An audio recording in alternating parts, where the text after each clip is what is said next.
The Baku street circuit is an incredibly technical track with one monster straight. That straight really affects our car setup and limits just how much aerodynamics we can set. You'll find a range of 90-degree corners at Baku combined with a few more technical sections as you near the end of the lap.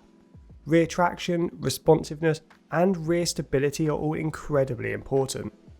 Kicking things off with the aero, I've set the wings at 28 and 15.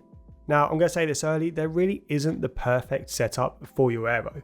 As too much aero will make you faster through the majority of the lap, but incredibly slow down the long pit straight, which is really the only place to overtake. If you opt to lower the wings down, you can start to keep up with the AI in a straight line, but you'll lose performance through the rest of the lap. I've settled on 28 and 15, which is kind of a balance of the two options. It's not the fastest option when league racing or putting in time trial times. For those scenarios, more wing angle is preferable. During my testing with this setup, I was slower than the AI in a straight line and I had to use the DRS and ERS to execute overtakes. You can lower both front and rear wings by 2 to 5 clicks when heading into a race, and that should help with your top speed. The transmission setup is a bit easier to settle on. I've gone with 60% on throttle, which gives you good traction through the medium and high speed corners. Slow speed traction can be an issue as your tyres wear, so you may want to lower this a touch as you progress through a race. Then go with 40% for the off throttle diff and the engine braking setup. This prevents our car from over rotating, which can really be a problem through some of those 90-degree turns. For the geometry, our usual approach of left-left on the camber remains for Baku. Then add some toe to both the front and rear of the car, go with 0.1 and 0.13 degrees. This gives us a bit more responsiveness that is lacking from our aero and transmission setup, and the toe in at the rear really helps with stability and getting the power down. Now I have softened our car compared to our usual car setups, so go with 34 and 7 this time. This is due to the larger curbs that you have to attack to be fast.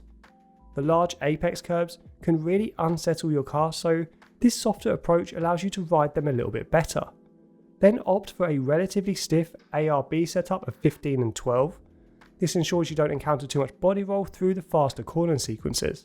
Then finally opt for a pretty low ride height of 22 and 55.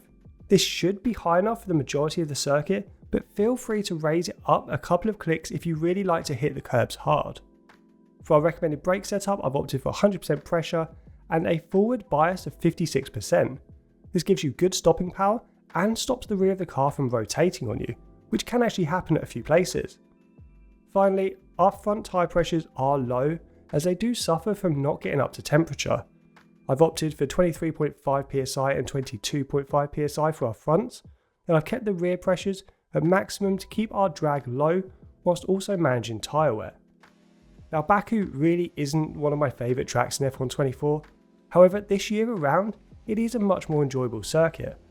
Last year the car was just so incredibly hard to control around this street track, however with this setup things are a bit more enjoyable this time. Let me know how you get on in the comments below with this setup, and let me know what wings you're running.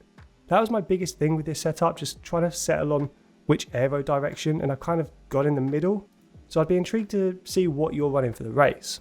As always, hit that like button if you found this video useful, and consider subscribing as well if you're liking this F1 24 content. But for now guys, I will see you on track.